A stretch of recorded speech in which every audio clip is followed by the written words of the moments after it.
Shalom, shalom peuple de Dieu et bienvenue à notre programme avec le pasteur Mani Movonzi, que Dieu vous bénisse. Nous sommes dans la suite de nos enseignements sur la Pentecôte. Nous nous préparons pour la célébration de la Pentecôte. Les 5 prophéties de la Pentecôte aujourd'hui. Nous avons parlé de la première prophétie. Nous avons dit que la prophétie est que la Pentecôte est une fête de la naissance. Lorsque nous célébrons la Pentecôte, un nouveau feu de Dieu naît à nous. Une nouvelle réalité naît à nous. Une nouvelle image naît à nous. Une nouvelle force, une nouvelle onction naît à nous. Parlons maintenant de la deuxième prophétie de la Pentecôte aujourd'hui. Voici la deuxième prophétie de la Pentecôte aujourd'hui. La Pentecôte aujourd'hui est l'accomplissement de la promesse. Mes amis, la Pentecôte est une fête qui marque l'accomplissement de la promesse que Dieu a faite aux membres de l'Église de Jésus-Christ, à ceux qui croiront en Jésus-Christ. Jésus lui-même l'a dévoilé par sa propre bouche à ses disciples, peu avant son ascension dans le ciel. Il a dit dans Actes chapitre 1, versets 4 à 5.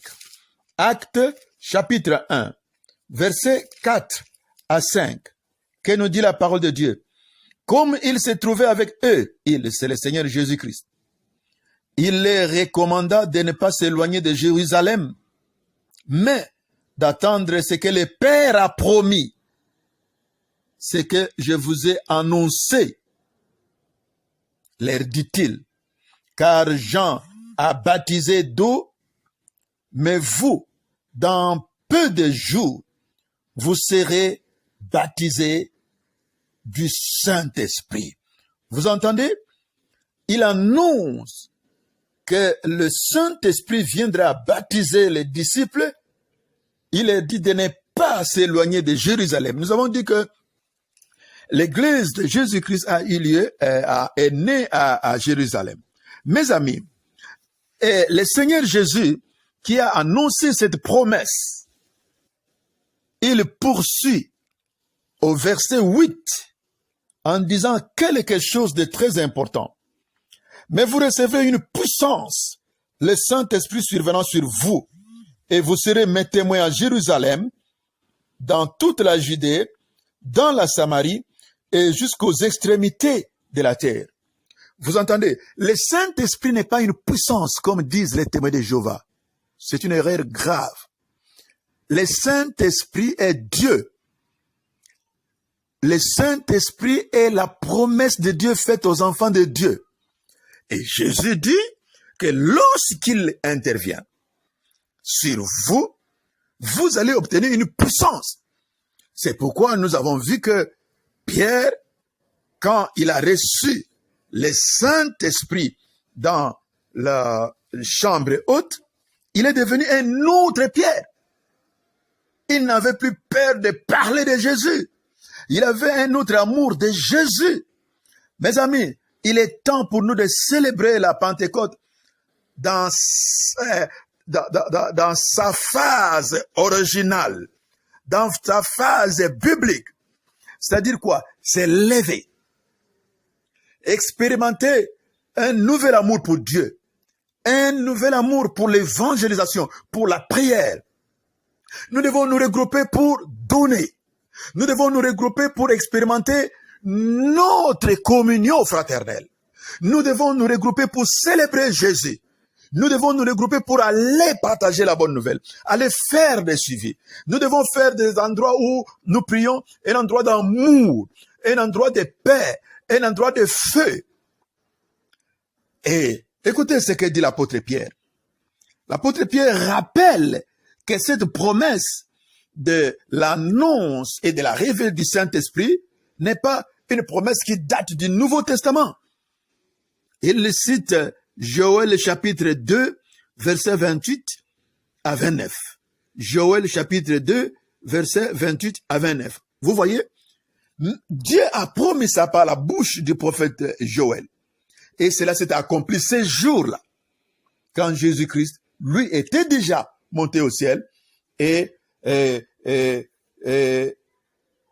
les autres disciples qui étaient regroupés ont expérimenté cela. Mes amis, nous retenons aujourd'hui que notre Dieu est le Dieu des promesses. Ça, c'est exceptionnel. La Bible est un recueil de promesses. Dieu promet et Dieu s'engage lui-même à réaliser ce qu'il a annoncé d'avance.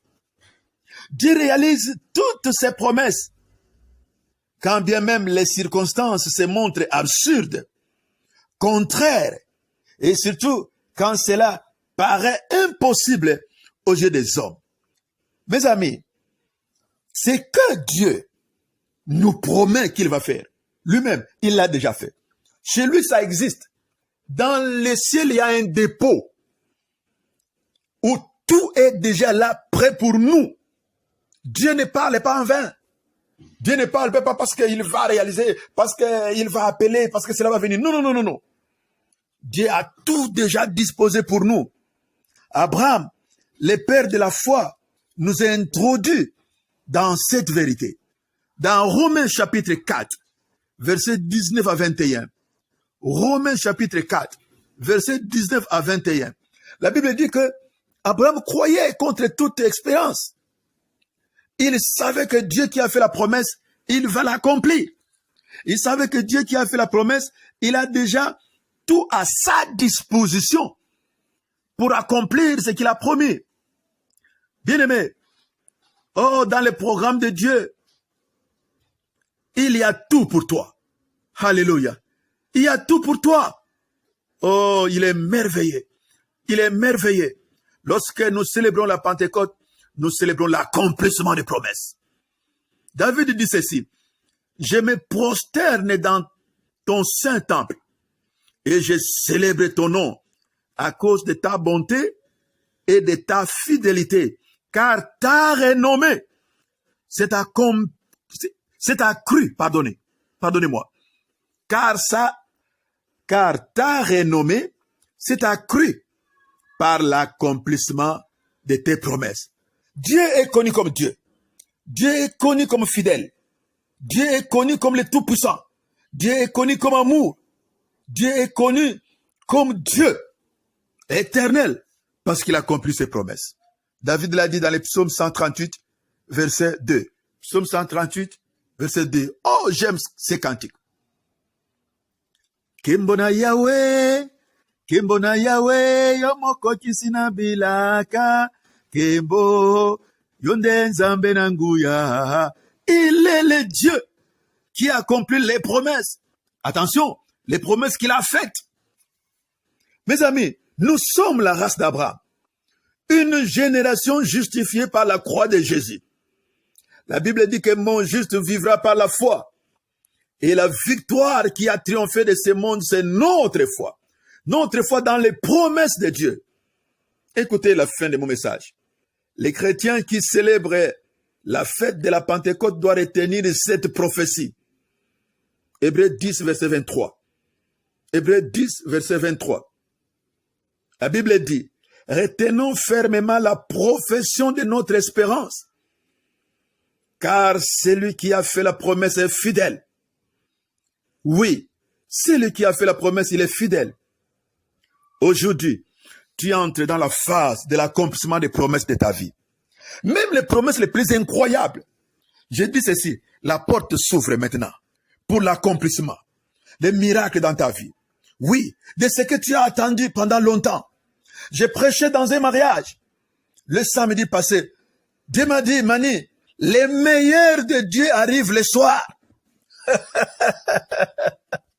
Oh, je proclame l'accomplissement des promesses dans ta vie, des promesses de Dieu dans ta vie. Oui, les promesses des hommes ont échoué. Oui, les promesses des hommes n'ont pas abouti. C'est bon. Pas de regrets. Les hommes ne sont pas Dieu. Dieu est fidèle. Et ces promesses s'accomplissent toujours. Voilà pourquoi il faut aller dans la Bible. Lisez encore, lisez encore. Voilà pourquoi il faut écouter des personnes comme le pasteur Mani qui parlent de la parole. Cela va vous fortifier, cela va vous gonfler, cela va vous mettre dans l'espérance, cela va vous fortifier, cela va vous garder ferme, afin que ce que Dieu a promis s'accomplisse. Les meilleurs de Dieu arrivent le soir. Je te bénis, toi qui as suivi cette parole. Pasteur Mani Mouvunzi. Plus 243 89 11 938 WhatsApp. Vous pouvez aussi nous voir bientôt dans notre version vidéo cet enseignement en détail dans Mani Mouvunzi officiel. C'est notre chaîne YouTube. Moi, je vous bénis en toutes choses au nom de Jésus. Amen.